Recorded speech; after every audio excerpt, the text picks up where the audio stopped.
অনেকে আমাদেরকে বলে আগে আমরা রিকশায় চলতাম, এখন নাকি আমরা গাড়িতে চলি। কিন্তু যারা এই কথা বলে তারা ভুলে গিয়েছে তারা আগে রিকশা চালাতো, এখন তারা প্রাণু গাড়ি চালায়। তাদের নিজেদেরকে প্রশ্ন করা উচিত, তারা যখন আগে ধান খেতে ঘুমাতো, তারা যখন ঢাকায় রিকশা চালাতো, এই কয়েকদিনের মধ্যে তারা এখন কিভাবে নিজের গাড়ি কিনেছে। মামলা দিয়ে, মামলা বাণিজ্য করে, সমাজে বিভাজন সৃষ্টি করে যে অর্থ তারা ইনকাম করেছে, বালু বাণিজ্য করে নদীর বালু কেটে নিয়ে বালু বহন করেছে।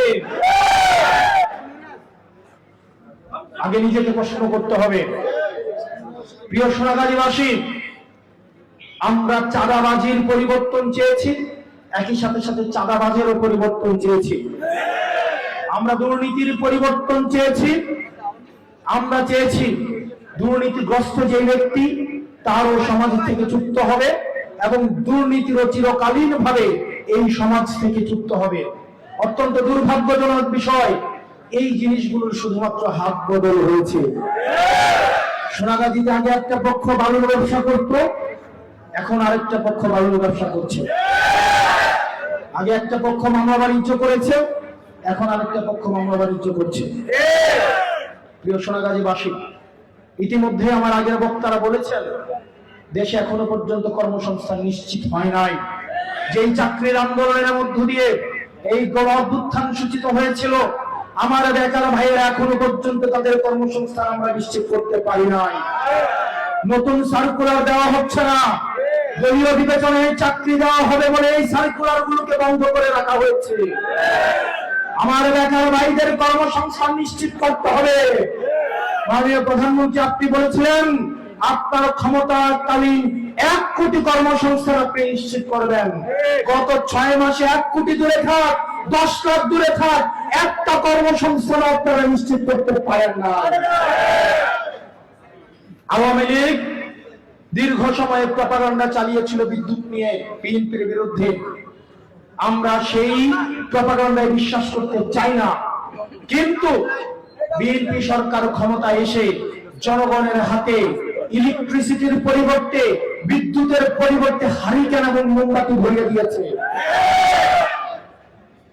এখন আবার সভ্যতার প্রাচীন কালের মতো এখন মাঝে মাঝে বিদ্যুৎ আসে। আগে মাঝে মাঝে বিদ্যুৎ যেত, এখন মাঝে মাঝে বিদ্যুৎ আসে। সংসদে দাঁড়িয়ে বিদ্যুৎ মন্ত্রী বলেন ইলেকট্রিসিটি নাকি যায় না, ইলেকট্রিসিটি নাকি সব সময় থাকে। মাননীয় মন্ত্রী, জনগণের কাছে আসেন, এসি রুমে বসে সংসদের এসির মধ্য থেকে এসি গাড়িতে চড়ে এসি বাসায় থেকে জনগণের কষ্ট বোঝা যায় না। বিদ্যুৎ মন্ত্রণালয়ে বিদ্যুৎ যায় না, আপনার বাসায় বিদ্যুৎ যায় না, আপনার সংসদে বিদ্যুৎ যায় না, বিদ্যুৎ থেকে আমাদের বাংলার প্রত্যেকটা ঘরে ঘরে যায়। আজকে সমাজে সরকারের কথা ছিল শিক্ষিত বেকার যুবকদের হাতে চাকরি তুলে দেওয়ার কথা।